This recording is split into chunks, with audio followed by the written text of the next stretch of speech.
welcome everybody. Welcome to the Hair Wire, the place where you get hair smart.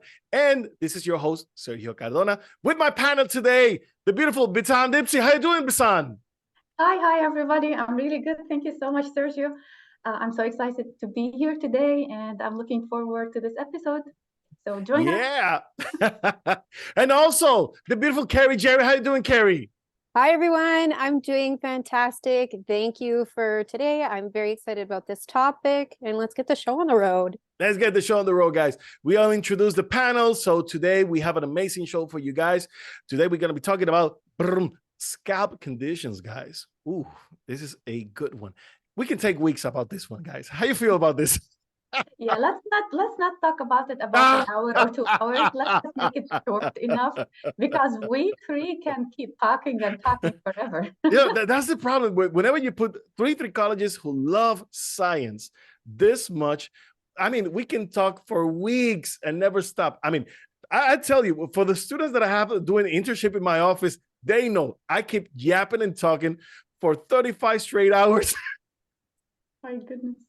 Yeah, it is. I can see that. You're like, whoa, that's too much. Yeah, but that's the thing. We're enthusiasts about what we do. We love hair care, and we love it so much that we wake up, drink, sleep, everything about hair. So, like we believe in this stuff. Like, we really, to the core, we believe in this stuff. Oh, like, yes. all my scientific research is going towards hair, because, as we said many times before, hair is the barometer of health.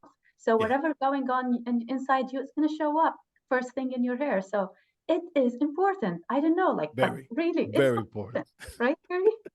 Very important.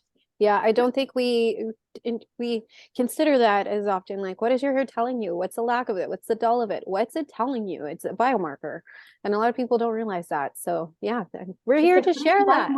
That's right. That's right, guys. We're here to share about hair. So let's start sharing our presentation to you guys. Today we're going to be talking about scalp related issues. And the first one that we have is which one? Let me pull it up here.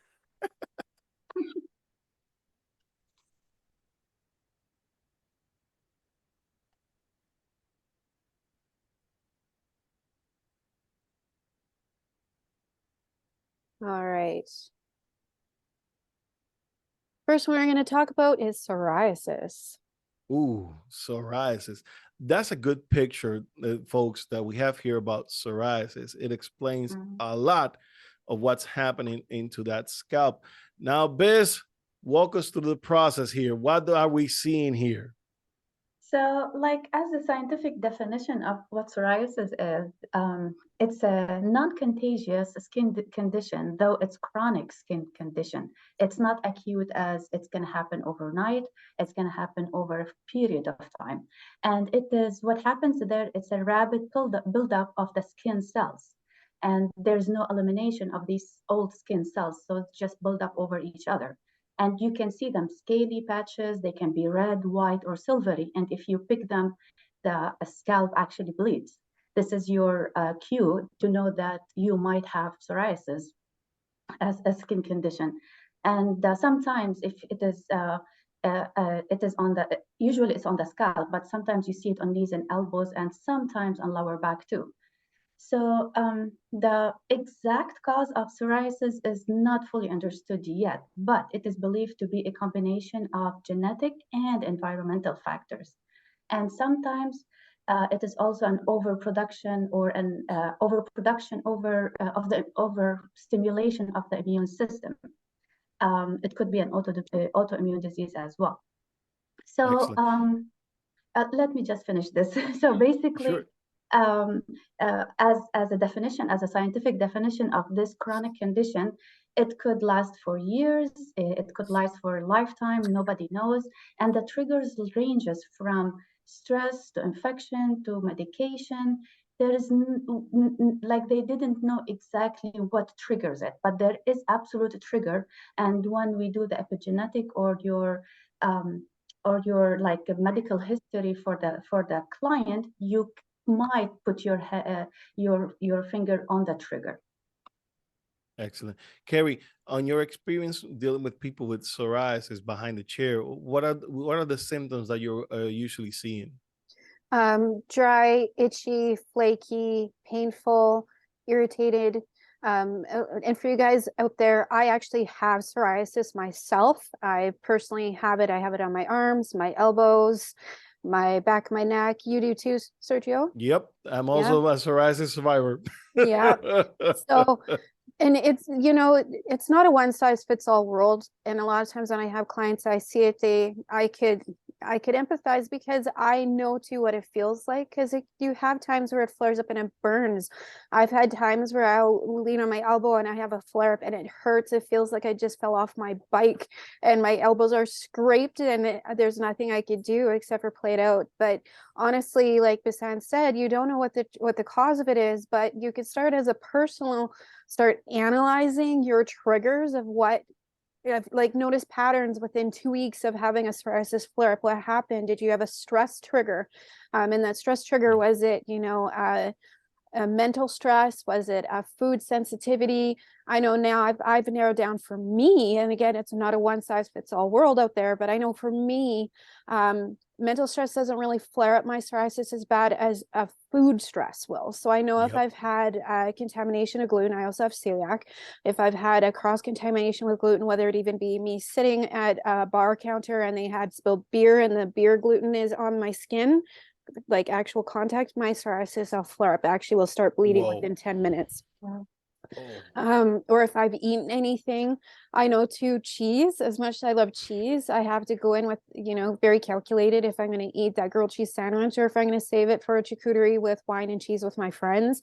But I know I'm going to have a flare up. Right now I have a small flare up, but I had a girls' weekend with charcuterie celebrating a 40th birthday. So I know the triggers. So when I have clients come in and they talk about the burning sensation, I'll give them advice from my personal experience. But again, psoriasis it's one of those tricky things. It's not a one size fits all world out there.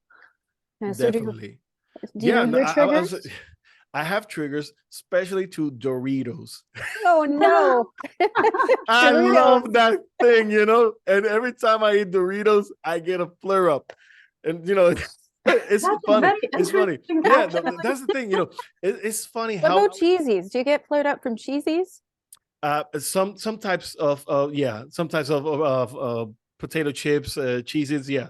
I don't eat much cheese, but Doritos, that's my thing, and it's incredible because you get other products and you don't flare up to them, but there's specific things that in our diet that can trigger that. And as you mentioned, Biz, it's a genetic thing. My father had it, my sisters have it, and it's incredible how in each one of us it shows differently.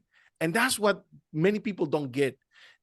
They believe that because it is genetic, it's going to show up in the same intensity for everyone else, and it doesn't. It changes. It changes. I have psoriasis, my kids could have psoriasis, and it will show differently in my body than in their bodies.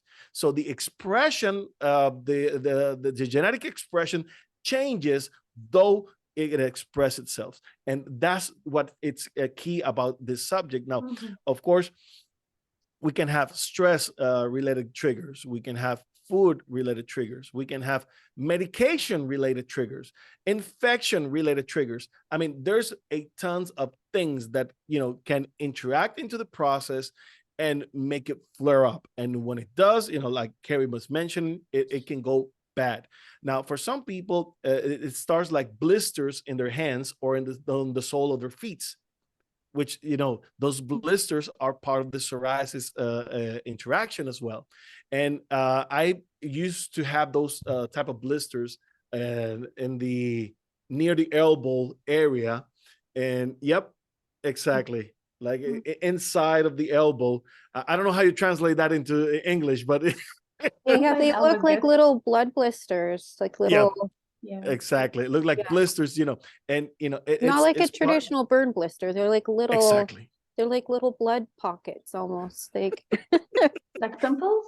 yeah, but not really. They're just like tiny, tiny little red blisters. They're And the tiny. things, you know, they will go, and sometimes for me, and when it happens on my hands, it's like water blisters, but small ones and itchy and burning. Oh my God, I hate those. And you know, Burning. Ugh. the thing is, you know, you can have it in a few moments, and a few hours later, they're gone. Okay. That's incredible, you know, how it reacts. But the thing is, if you get the scratch, and you know, you're gonna burn yourself, you're gonna hurt yourself, and that's gonna lead to a bigger lesion of psoriasis. So it's, you know, getting your hands in control is what's Yeah. gonna get you at the end of the day. But you know, people love scratching, and you know, I get a lot of my patients, they come in, you know, and they will use scissors, knives, pencils, whatever they can, you know, to scratch their head. It's incredible because the itching is so far out. I mean, the more you scratch, the more it burns, but yet you feel some kind of relief, and that's why you keep doing it, because you feel some sort of relief, but you're hurting yourself. Yes, of So course. Yeah, it's and complicated. causing scarring alopecia. I tell my clients when they do have psoriasis and not to touch it, like I try to tell them not to pick it because you're going to create a scab. But if they really have to, take someone dollar their finger and press on it and rub, just to kind of like make the epidermis layer and the dermis layer kind of shift itself without scratching, or tapping to help, not scratching, tapping. That'll help relieve a lot of that sensation, just putting that little bit of pressure, or even like just putting some pressure on the spot will help relieve a lot of that. And then as well too, you don't want to pick at it to cause more aggravation. You want to make sure that you're really, you know, cautious of what you're putting on your scalp too. I know when I'm in the shower, I'll rinse with a lukewarm to cool water, because I know with the hot water, it'll make the dry skin more dry and more itchy. So I'll do a lukewarm to cool water. My husband always laughs. He's like, you always have cool showers. I'm like, yeah, because it feels good on my scalp after, and I don't get the itch. Like, that's why. Yeah, that's what I was about to say. As also, like, you know, the ice packs, if you put the ice packs, it will cool the sensation out. Yeah. It works. It works. One of the things that I also like to use, the aloe vera gel with lidocaine. It works wonderful when it has the lidocaine on it, and you know, it calms, it soothes. But again, it's not going to cure it or anything. It's just going to help mitigate with, of course, the burning sensation that you're experiencing at that moment. Now, here's the thing: many people walk around telling themselves that they have psoriasis when in fact they have Seb Derm. Right. What you guys Before think we about switch that, I want to show you a quick trick. Oh, that's cute. What is This thing is a soap block that you can get. And what I will do time to time when my psoriasis flares up really bad, I'll take aloe vera, and I have fresh aloe vera plants all over my house, or you can get aloe vera gel at a health food store, and you blend it and you freeze it. And I add vitamin D or vitamin E capsules as well to it as well. And I'll put it in the freezer. And I have little blocks that will help on the days that I have a flare up. And that aloe vera and the vitamin E will help with any of the inflammation, swelling, and it helps soothe it. So just a little hack, you guys, go check that out. Do you keep those cold, or in the after freezer? Oh, yeah, you just make a couple. Just thinking about the cold, you know, soothing. Oh my God. And it has a little bit, it's very just thinking soothing. about it. Yeah, I'll use it just on days that it's really itchy, or if I've had a bad flare up, I just keep a couple in my freezer. And like, I don't get flare ups all the time, but before I knew my triggers, I had bad flare ups. Like, I was head to toe bleeding all the time. I couldn't figure it out. And I also have dermatillomania, which is trichotillomania, where I pick my scabs. So I needed those tools. So now I just keep a couple blocks in my freezer when I have a flare up. But honestly, because I know my triggers, I haven't had a flare up in probably 2 years now. And that's the thing, you know, knowing your flare-ups, understanding yourself. Biz, you were commenting something. Yeah, I want to actually exactly talk about knowing your triggers. So as a functional medicine health coach in training, they teach us how to, like, if a person comes in like a psoriasis or any chronic condition, that you need to identify the triggers. So the easiest free thing to do is to give them a food journal. where they can journal for 7 days, for 21 days, and then if it was a food trigger, or they can actually put where they were, like we went to the park today, I took the bus today, any kind of different situation rather than home or school or work. So basically, and then when the person flares up, we can, at the end of 7 days or 21 days, we can come back and see the connection. Is it a food related, or it is a environmental related, or what it is? So this is how the easiest free thing to identify a food trigger. And as a trichologist, we can start with this and then build it up. Then identify the trigger, try to figure out how we can remove it. And then as trichologists, we have all kind of tools to calm it down, as Kelly said, like all the tools that she was talking about to just calm it down. And by removing the trigger, most likely it will go away. Yeah. I wanted to mention, the importance again of following through and understanding what's causing it. That journal, it's a key. It's key for anyone. I mean, you want to understand what's happening to your body, you do a journal. You do a journal of what you're eating, what you're doing on a daily basis. And by keeping that information, you can correlate it to what's happening every time you have a flare up on any kind. So it's not only for psoriasis. I mean, you can apply that for so many things in your life. And it's a great hack. And when you go to your doctor and you be like, I have my information, I have my documents here, it will be easier for any medical expert, to draw it down to, okay, this is where we need to go. This is the place where we need to revisit, and it makes it simpler. And it's good science. That's what it is. It's observation, And I think as all trichologists should actually use this free tool, right? Because all hair loss, except for the androgenetic alopecia, they have triggers, correct? Yep. Am I? Yep. Yeah. So I think all of us as trichologists should keep food journals to give it to our clients. I would say I'll give it to the client in the beginning of my first consultation, and then the follow-up, I'll try to do connections. If I didn't see connections, we keep digging until we find some. Yeah. I love the idea. Love the idea. Very important there. I have many. We're going to be talking about treatments later on, but one of the things that I wanted to mention, to help people differentiate between Seb Derm and psoriasis, because again, you see a lot of people. They come to the office, for instance, and they be like, "Sergio, I have psoriasis." I'm like, "Okay, was that your doctor?" Opinion, diagnosis? No, my own. I'm like, okay, we need to talk about it more. Because that's the thing, people self-diagnose themselves constantly, and they don't know what's happening to them. And even pityriasis, the simplest form of dandruff, people can confuse it with psoriasis. So we need to separate one thing to the other, and that brings us here to seborrheic dermatitis. So what is seborrheic dermatitis? This? Yes, so the exact cause of seborrheic dermatitis is unknown. Like with most of hair loss conditions and scalp conditions, they are unknown. That's why we need to dig deeper and deeper. But it is believed to be the overgrowth of the yeast Malassezia. It's a kind of yeast, and it's found usually in skin. And of course, when certain factors like stress, hormonal changes, certain medical conditions can trigger it, and it will come out like a seborrheic dermatitis. So how it's look like exactly in the picture, it's red, scaly, and the oily patches on the scalp. It's found on the face and sometimes other area in the body.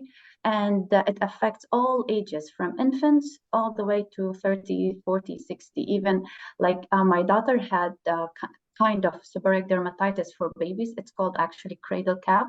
And it took me 5 months to get it on control. And I am a trichologist, but it took me 5 months to get it under control. Sometimes it's hard. Sometimes, you have to work around it, and until it clicks, until, you finally get it under control.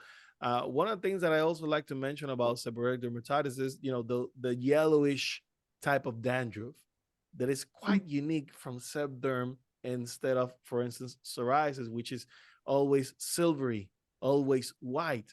You don't see that yellowish type of dandruff. And, that's one of the things, people confuse seborrheic dermatitis with psoriasis so much is, you have to differentiate this. One is dry, the other one is oily. Simple. And Yeah. with the dry one, if you pick them, you might bleed.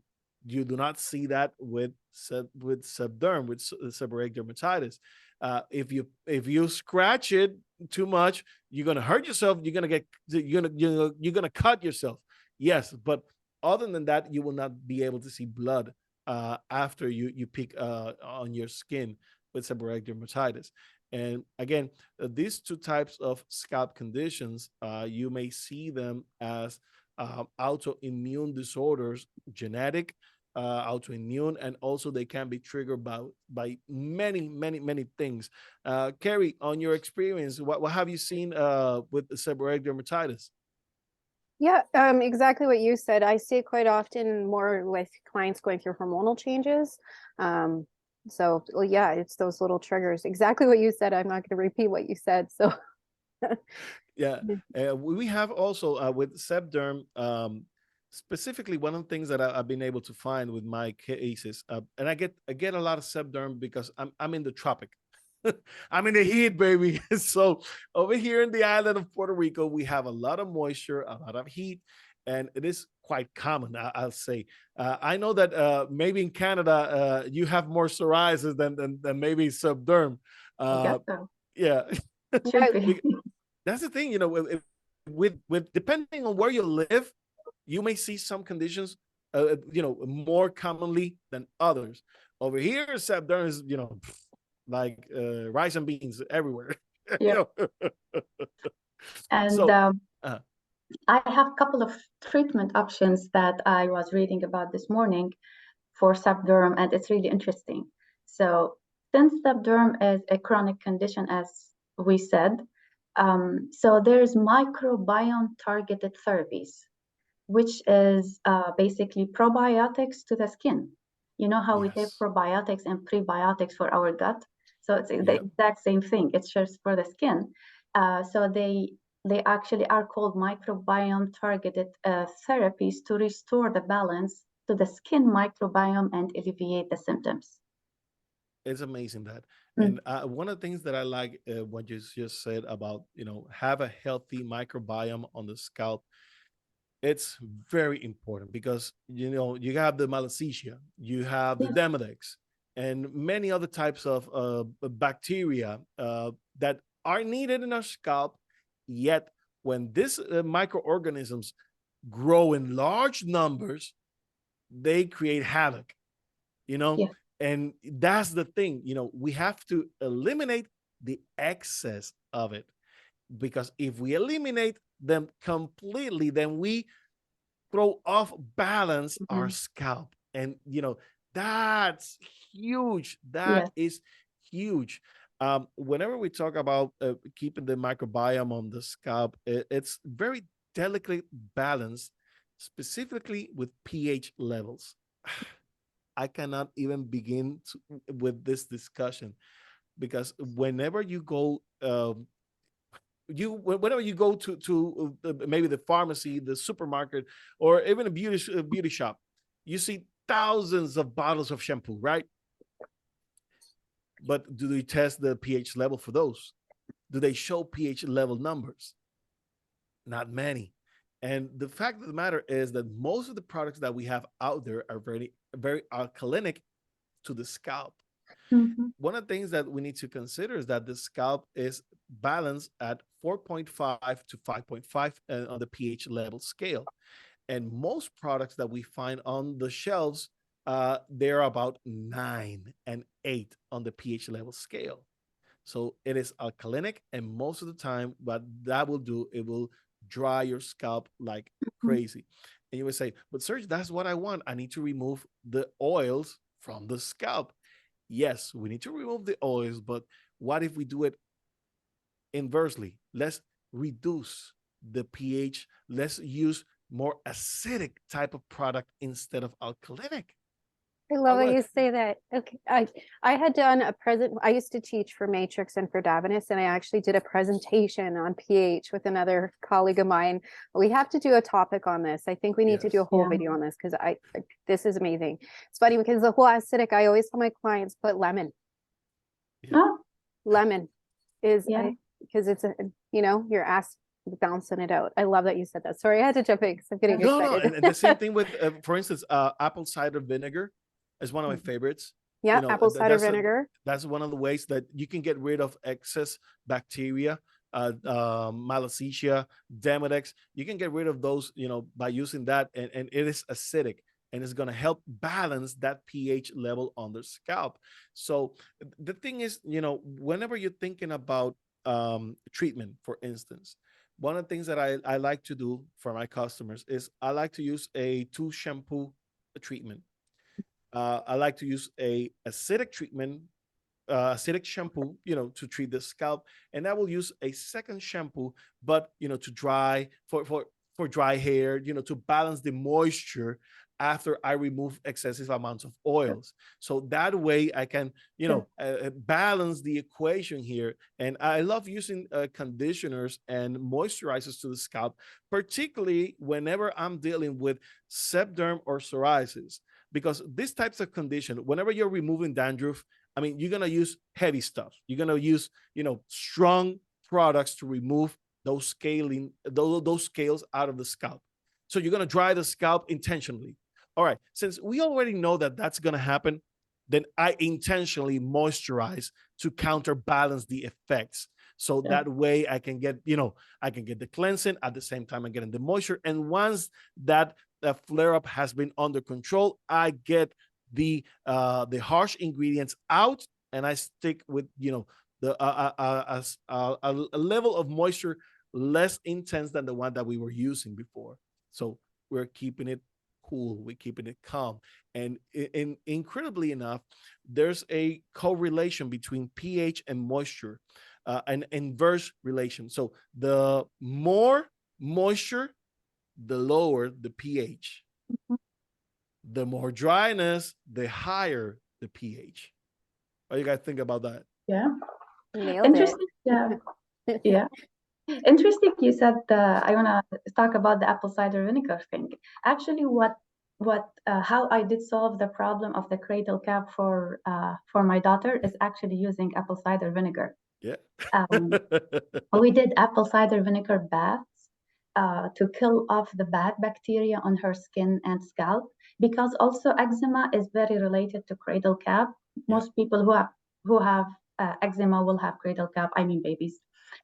So anyway, we did the apple cider vinegar to kill off the bad bacteria and gave her probiotics specifically targeting the skin. So we counterbalance basically what we're doing. And as you said, exactly after the ACV bath, she will be so dry and so scaly, poor baby. And then I will just drench her in a really good moisturizer. Yep. So this way, after 3 or 4, actually it took us maybe 6 times, we started to balance and started to counteract that cradle cap and the eczema in her skin. It's amazing. One of the other things that whenever you're dealing with, for instance, Seb Derm, there are 5 different factors that I always like, you know, to pay attention to. Number 1, stress. If you're under stress, if you're stressing, if you're going through hardship, you need to watch for those, and you need to find ways to manage. What are you some of the best things that you guys like to recommend to you know, to manage stress? Carrie, what you are a stress expert. Yeah. Carrie, what are the things that you like to do with your customers? You teach them. Yeah, stress has a lot of things. First, I pinpoint what type of stress you have. I categorize my stress in 4 factors. Intake stress, so anything you consume, environmental stress, so everything that's happening to you around you, that's that day or that week in that particular time. Was there a a trauma or a residual trauma that was triggered recently that hasn't been addressed, or if there's been a physical stress that you haven't been aware of. And a physical stress could be from tripping and hurting yourself to even the way you hold your body. So for example, sitting on your computer all day, causing tension in your shoulders causes stress. So really pinpointing the type of stress that it is first, and then kind of trigger. I usually have them analyzed within a week or two of when things started to happen, when things were changed, kind of like the journal. Like, was there anything out of character that happened? Is there anything out of routine that happened? Is there food that you don't normally have happened? And kind of analyze it so we could pinpoint it the best that we could. Yeah. Or like hormone, and even in personal stuff like hormones, like are you menopausal? Are you going through puberty? Are you, there's a lot of triggers, right? Yeah, like stopping or restarting the oral contraceptives, or upping the dose or lowering the dose. All this all causes the hormonal changes in the body. Stop nursing. Stop. Right, exactly. Oh yeah, of course. The postpartum hair loss. I should talk about that. Hey, and I have to throw in something for cradle cap. When my kids had cradle cap when they're younger, I actually saved a lot of my breast milk, and I used breast milk on it. That helped quite a bit. And tea tree oil. You know why? Because breast milk has the best bacteria. It is. It's a probiotic. It has. We are all made of bacteria. We are 3 million cells of 3 million bacteria, kind of bacteria, whatever the number is, but it's kind of in the millions. Anyway, your breast milk is very compatible to their microbiome and skin microbiome. That's why they use breast milk. It's just perfect. You just said that. We And even also, had my lactation expert. So my son Hendrix, actually, he had pink eye. My daughter, I was nursing at the time, and my lactation coach, she actually came, she like put some of the breast milk around his eye, and he was almost 3, and it cleared up his eye completely. I was like, wow, that's 100%. Incredible. There's Exactly a market for people buying breast milk, and the thing is that they're using it for lotions, shampoos, and even to make soap out of breast milk. And yes, my my sister-in-law, she was doing it. She started a business using breast milk, and doing soaps out of it. And I will tell you that those soaps were medicinal. I mean, the skin becomes smoother, shinier. Any inflammation goes down quicker. I mean, it is the best bacteria you can ever ask for. Because that's the thing, it's again, it helps moisturize, it helps reduce the pH level on the skin. So it's a win-win. It's a win-win in there. So we were talking about stress and stress techniques. So one of the things that I always like to mention to my customers, go for a walk. Go for a walk, do workout, meditate, pray, what you like, do what you like, but pray. I always tell them to do things that bring them joy, that they get lost in time. And it can't be TV, it can't be radio, it can't be something that creates noise in the thought process. It has to be something where you get quiet in your own mind. And a lot of people are like, I can't meditate, it's too hard to fall asleep. I get it, I fall asleep when I meditate too. That's why I make jewelry. You got to do something that helps you get in the state of mind. Go for a drive, do something that fills your cup, that type of activity that is soul food. Like, our souls need food too, and that's doing things that really light you up, like going out with friends, doing an activity that brings you joy. Like for myself, like I could come home from a long day's worth of work, exhausted. I'll come downstairs and I make jewelry. That's my mindful practice. I'll make a necklace. I tell you, it's like I had 10 cups of coffee. I feel really recharged, relit. And kid, I gotta tell you guys a story. This is an incredible story.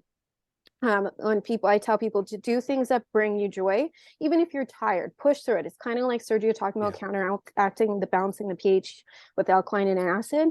Well, I went out during COVID when we were allowed to finally go out. My girlfriend was an RN at the Misericordia Hospital, and she was working through COVID, and we were finally allowed to have 6 people go for dinner. So we're like, hey, 6 different people, let's go for dinner. And I remember I was sitting at the table and my girlfriend walked up, and I didn't even know it was her. I didn't even recognize her. And I looked at her, I'm like, and she sat down in front of me, I'm like questioning her, and I realized who it was. And I said, why are you here? You need to go home. Like, you look like not healthy. Go home, go to bed. And she looked at me and she said, Carrie, you know what? I just need some soul food. I need some of my friends to pick me up. And I kid you not, we have pictures from before and pictures after. And so we had our dinner, we had a lot of laughs, we had fun, we enjoyed each other. By the end of it, it was like she had a makeover. Yeah. Bright She color. glows afterwards. You know, being with human contact is something amazing. And, you know, it relaxes a lot of people. A lot of people, they rather be alone, but, you know, do whatever works for you to manage your stress. Me personally, I live in an island, so I go to the beach. 30 I have minutes a story for you. 30 minutes anywhere in this island and you're near the beach. So, you know, that's the beauty of it. But the thing is, you know, you have to work on your stress because stress is a powerful signal. Right. And when it comes to Seb Derm, it will trigger the sebaceous gland to produce more sebum. And the problem with Seb Derm, guys, is that, you know, that sebum, when it's being produced, it gets clogged inside the follicles. And when it gets clogged inside the follicles, it gets oxidated. And as it oxidates, that sebum becomes toxic. And when it goes and draws out from the follicle to the scalp, it will burn. That's one of the things that we see with Seb Derm. That sebum becomes toxic and starts burning the skin to the point where we start seeing the scaling. That's why Seb Derm is so different to psoriasis. And this is one of the major features of it. So dealing with the stress is very important to help control that sebaceous gland activity. The other area that you guys mentioned was hormonal control. Before we go there, Yeah. I have a story to tell about stress reduction. Let's talk about it. Yes. In one of my darkest time, I was like really sick and in bed, and it was really hard. Sergio Cardona called me. Yeah, the call of a good friend. Yeah. He called me out of the blue. And I have been in bed for the past, I would say, 3-4 months at that time.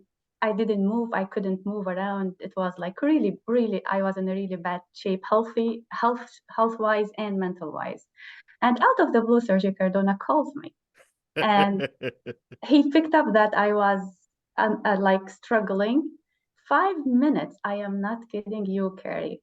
5 minutes into the phone call, I was walking around the house, talking like full of my lungs, and somehow he pulls me out, and somehow I am motivated again, somehow I'm ambitious again, and somehow we're doing great stuff back again.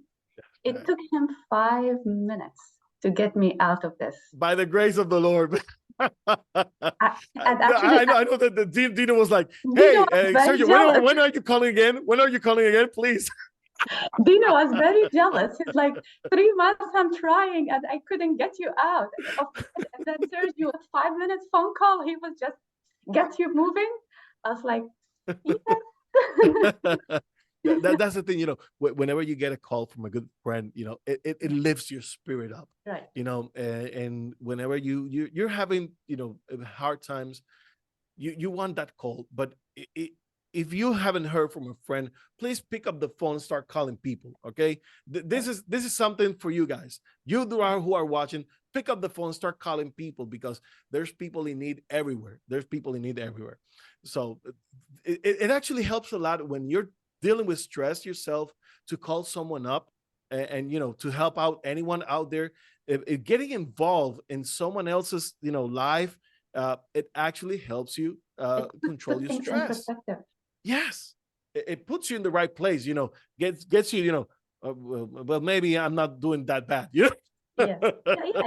You just shift your focus to something else, because when we're struggling physically or mentally, we just focus. We are just in a box, and we need help of other people outside of even our family, like the people we see every day. We need somebody else to just pull us out of this box. That's true. And at that point, I had a lot of like, remember we talked about this, Carrie. I had a lot of trichodynia, which is pain in my scalp. And we will talk about this in another episode, but it's actually where your hair follicles become painful. and it's called trichodenia, and it's solely because you are under a stressful situation. It's just amazing how our body works. It's like your hair follicle starts to be painful. Like how weird is that? It shows you that something is wrong and we need to deal with it. I Now, know. let's talk about hormonal changes, on how these hormonal changes can also trigger seb derm effects. So, Carrie, let's talk about here about a little bit about hormones. People don't take care of their hormones. Yeah. What's up with that? I mean, people having diabetes and they don't take care of their diabetes. They have thyroid issues and they don't take care of the thyroid. I mean, what's going on? Well, a lot of it starts with lifestyle, being aware of what you're eating, being aware of your body. It really starts with, being physically in shape. And, a lot of people, when they think they have to be physically in shape, they have to be in the gym forever and working out and lifting weights, when really it's 20 minutes of getting your heart rate up, 10 minutes up and down the stairs in the morning, 10 minutes up and down. It's just getting the heart rate going up. But hormones, it's, that's the number. It's usually the reasons that there are out of balance is those, you're not taking care of your body. I'm sorry, I'm going to say it. You're not drinking enough. You're not eating for your body. You're not physically exercising. Now, there are those times where, you can't help it. Yes, there are those times. And there are also too coming into hormone changes as well. For example, pregnancy, puberty, menopause, all of that does come into a factor. But if you are prepared for things coming up, it'll make the load a lot easier as well. But just being aware and open to figuring out how to balance those hormones and the new changes. Actually, like hormones, Sergio, is especially for women, mostly for women, is very, very hard thing to balance out, because as Carrie said, it is all about your lifestyle and stress level and your diet and all the things considered. But some people are more predisposed to have hormonal imbalances even before menopause. Like even most women, when they start to hit 40, they start to feel the changes in their bodies. So I think, right. Oh yeah, duh. But the thing is, if you start seeing the changes, why don't you go to a doctor? I mean, that's what I was saying. That's one of the things that it gets me mad whenever I have this sweet ladies come into my office and they're not visiting their gynecologists. They're not going to their doctors. I'm like, woman, you need to visit a gynecologist. Come on. But some are prepared to hear about it or prepared to face it. Some it's a scary topic. I know they can be scary, but logically, if you're feeling something, if you're seeing something, ignoring it will not make it go away, guys. So no, I'm trying to get into the psyche of why people neglect their bodies when their body's speaking to them. And we should ask. We should act upon it. What do you think that's, Biz? I think because all the hormonal replacement therapies got a really bad media since it started to be a topic back in the 70s or 80s. When they started using synthetic hormones to balance hormones for women, then a lot of breast cancer cases started to be on the rise. Yeah. However, it is so till now, 80% of the population think that hormonal replacement therapies are bad. It is actually on the contrary. They don't use synthetic hormones like it started in the beginning. Now it is more advanced, and they do microdosing, and there's a lot of like devices you put on your body, the woman body, then it sees the hormonal changes during the day and during the cycle. So if they are under the care of a really good functional medicine doctor, unfortunately Western medicine doctors are not trained enough unless this is their specialty. So unfortunately, some gynecologists, they don't know how to deal with hormonal imbalances because medical school doesn't teach them how to do that. But most of functional medicine people will know how to do that, especially the one who practice hormonal imbalances. It's a very niche specialty. So they will track through the phases of the woman's cycle, and they microdose exactly what the woman need with bioidentical hormones, not synthetic hormones, like they are synthetic, but it's bioidentical. They are as near as the hormone found in our bodies. And I think my personal opinion, I am not a doctor, just my personal opinion, that all women should do that. Because menopause and premenopause are not pretty. It's not only hair, it's mood swings. I have seen it, and I have seen it in myself too. The hot flashes, the dryness, Right. So many things that Like happen at the same time. All the scalp conditions can be triggered just because of a lady who has hormonal imbalances. All of them. It can be psoriasis, it can be seb derm, it can be anything. Yes. And to add one thing before, sorry to make it long, but to add one thing, men actually do go through menopause. We don't usually, like, okay, some men, they don't acknowledge that, but actually even we don't like to. Yes. But yeah, we do. Come on, guys. Yeah, the macho, I know. But men, they do have hormones as us. Of course, we are more complicated biologically speaking as females. Amen. But males do have hormones. Yes, we are biologically speaking, and our okay. So, but let's go back. So basically, men do go through menopause and hormonal imbalances, and they need to go to the man gynecologist. I don't know what they call it. Or usually we see the urologist or proctologist. Okay, thank you, because sorry, I don't know. Yeah, but after 40, we want to skip that visit for obvious reasons. But I mean, see, raw and honesty here. I love it. Yeah, I know. That's the thing. We're live, guys. We're live. But the thing is, we need to visit our doctors, no matter how uncomfortable it may feel. We need to address our hormonal issues. Right. If we are not addressing them, we are neglecting, and by neglecting, our body is going to suffer, and of course the hair is going to suffer. So if you care, you guys, if you're watching, if you care for your hair, start taking care of your hormones, period. Sergio just woke up. Sergio just woke up. So here's the thing. We talk about stress, we talk about hormones, and I mentioned there were 5 elements here that we need to take care of. So the third one will be diet. Then the thing with diet, specifically with Seb Derm, is about glycemic load and about lactose, about milk products. And there's a couple of studies that shows that a high glycemic diet, and of course a high milk product diet, can increase the production of androgens, thus leading to the production of more sebum, thus leading to seb derm and many other conditions. So what do you guys think about that? Yeah, there's a difference between glycemic load and glycemic index. Yeah, the glycemic index is where your blood sugar shoot up right to the sky and then goes down. No, sorry. Glycemic index is when I got so much ahead of myself in my head. Glycemic index, when the fruit actually, yes, it raises your blood sugar really very high. But glycemic load is actually the number of carbs, not carbs, without taking into consideration the fiber. So they're two different identities. I'll research it more so I can explain it more. Yeah, but the thing is, the sugars in the body will react upon us, and it can trigger those androgens. And again, DHT is produced in the sebaceous gland, and it will react upon the sebaceous gland and will create more of it.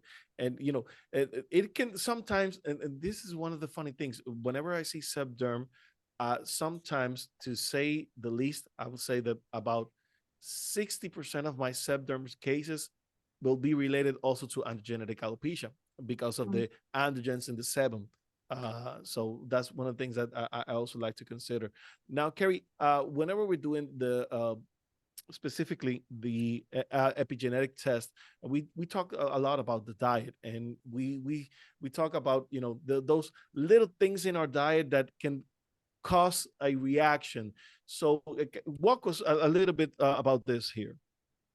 About the ingredients and stuff, like Yeah, how they can, you know, react and make our body, for instance, I was mentioning, you know, lactose and sugars can make our body, can trigger our body to produce more sebum.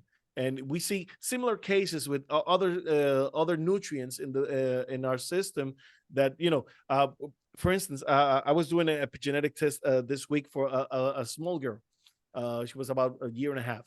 And one of the things that the test showed us, you know, stop eating chicken for 90 days.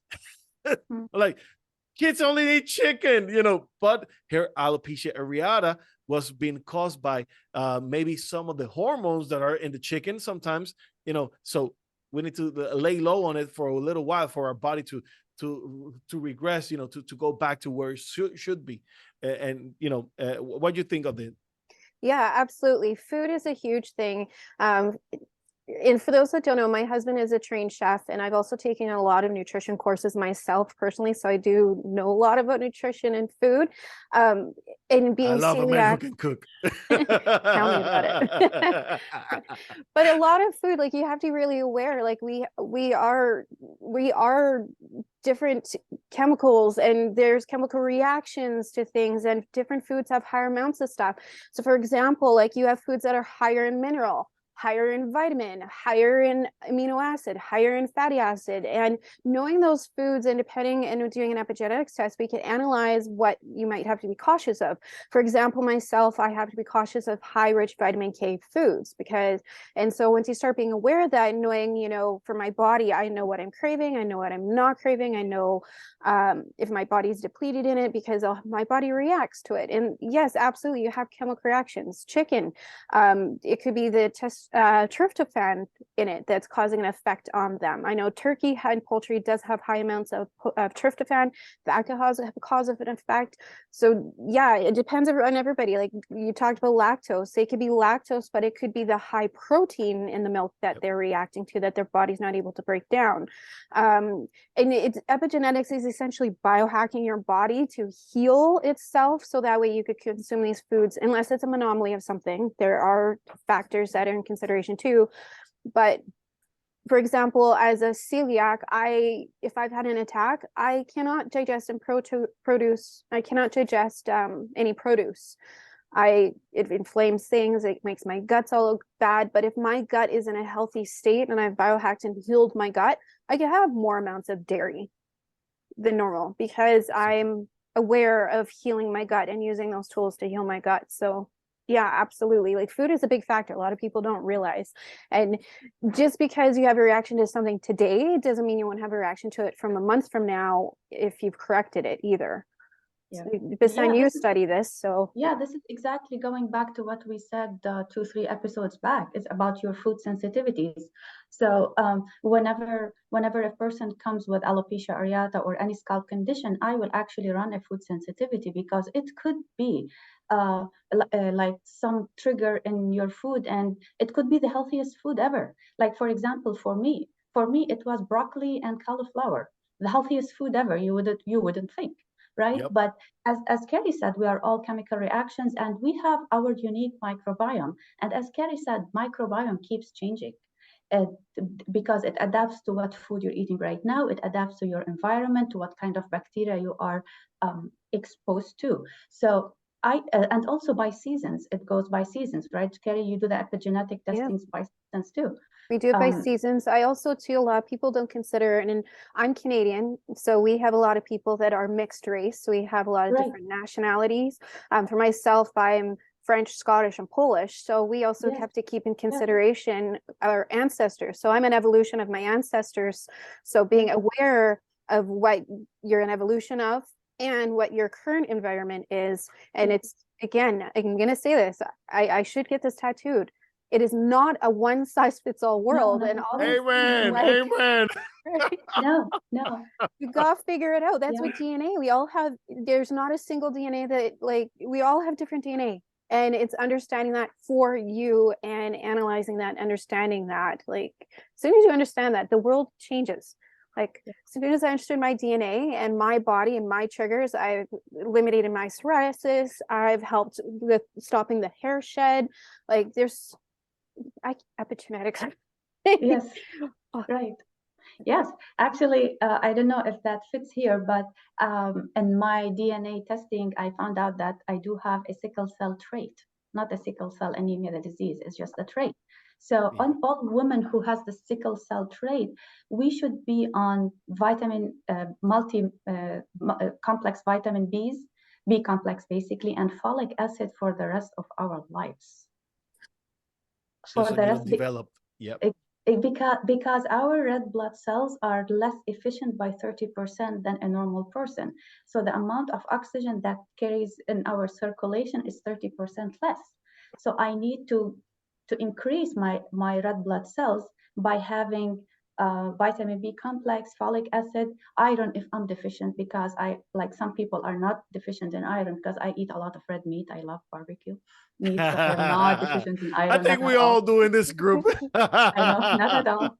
Yeah, I'm a and Mediterranean. um, what else? So basically, and also the one recommendation that I eat liver and organ meats to keep my red blood cells count high. So since I did that, you believe it or not, my hair is actually looks better. Don't you think?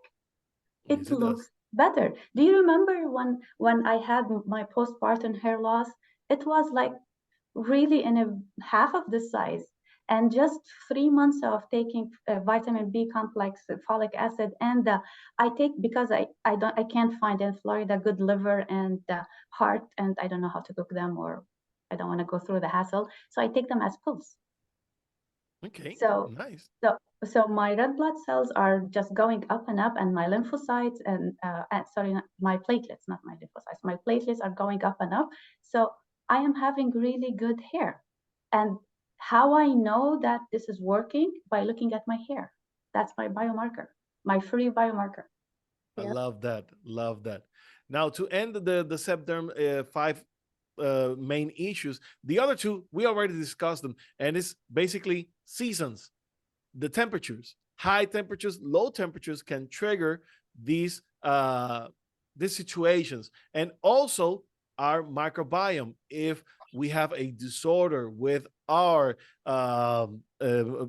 bacteria, with our funguses that we have on our scalp, or the parasites, they are gonna run and they're gonna start building more sebum into your scalp. So looking at those areas, guys, we need to understand that, by controlling those five simple areas, we are able to reduce the events of sebderm. Those flare-ups can be reduced during the year, and we're able to take control of our bodies. So what you guys think about those, about seasons, and of course about microbiomes? Carrie. Exactly. And also, Okay. like, Yeah, I please. think, no, sorry. But like, I do have one more question for both of you. Do you think light therapy will be a good idea here? I love the idea of light therapy. Mm. What do you Do, think, do Carrie? you do you use it for subderm? Yeah. Okay. Yeah, with if I have clients, because in Canada we get the 4 seasons, but we joke where I am, we get 2 major seasons, winter and summer. And I Yeah. do see it when we come from winter to summer, summer to winter quite often. And I do recommend going out in the sun and exposing the sun exposure like as natural as you can. Because I know I sometimes get the suburban flare-ups too. And if like because after pregnancy I got it with the hormone changes, but they would come all over my body, and sitting in the sun, a little exposure to the sun help clear it up and control it. And same with the psoriasis as well. You can't beat vitamin D, and yes, the low level laser therapy too does help. But honestly, if I could first and foremost recommend, I'm always like, get in the sun safely. Yep. Safely get in the sun. So Yeah, because that's the thing, for people who have either sebderm or psoriasis, the sun becomes the enemy. So you have to watch it for when are you taking that sun. You don't want to take it, in the middle of the day, because it's gonna flare up like crazy. Yeah, No. you got to One more use thing. it as a tool, like as a Exactly. tool. Right. You got to use it for the right amount. Like 20 minutes exposure is more than enough. I know with my psoriasis, it could either make it or break it, and it's just that little bit of exposure until it's healed and under control. Absolutely. Same with this. And also, one thing to add here, also the color of the skin it makes a difference here. Yeah. The lighter we are, the less amount of sun we need to get all the vitamin D receptors in our skin to change the sun, the UV lights into vitamin D. The darker the skin is, it needs longer time so I mean, the color of Say the that again, melanin, the amount of melanin in the skin actually varies. the darker the skin, the They more. need to be out more. They need to Oh. be out in the sun more than lighter skinned people. Interesting. Because their receptors, actually, they are less in number from people who have light skin, the vitamin D receptors. So the You darker have to the think about skin it, you know, as who's more prone to get burned? correct. Light skin. So Exactly. yeah, exactly. Exactly. So I turn into a that, tomato. yeah, you and I, we go to our under the sun, you know, in 15 minutes you're burned. Yeah. And I can stay longer, you know. Right. But yeah, me and Yep. Sergio, we can stay longer than you, for example. yeah, But somebody who has a darker skin, to get the same benefit from the sun as we did, they have to be even longer and longer. Interesting. this is the more you things, you know, know. that we discover here at the Hair Wire, guys. This is why you choose the Hair Wire, to get hair smart, guys. Smart. I love that. So, Carrie, tell us, do we have enough time? Because if we keep talking, I can go for hours, guys. Oh my I don't God, know. yeah, I Are we know. good?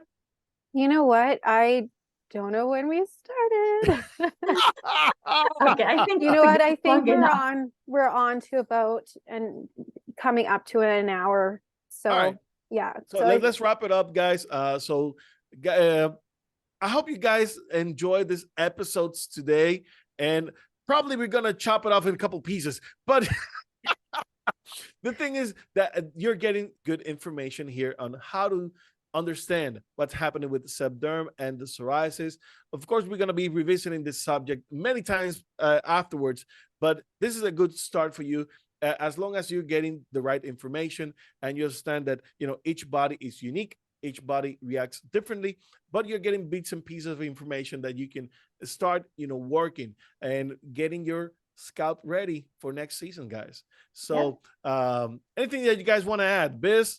Yes, I want to tell people, please comment on each episode. Tell us your questions. Tell us if you have any case that we can actually discuss next episode. We would be happy to do that. Yes. And then let us know your opinion.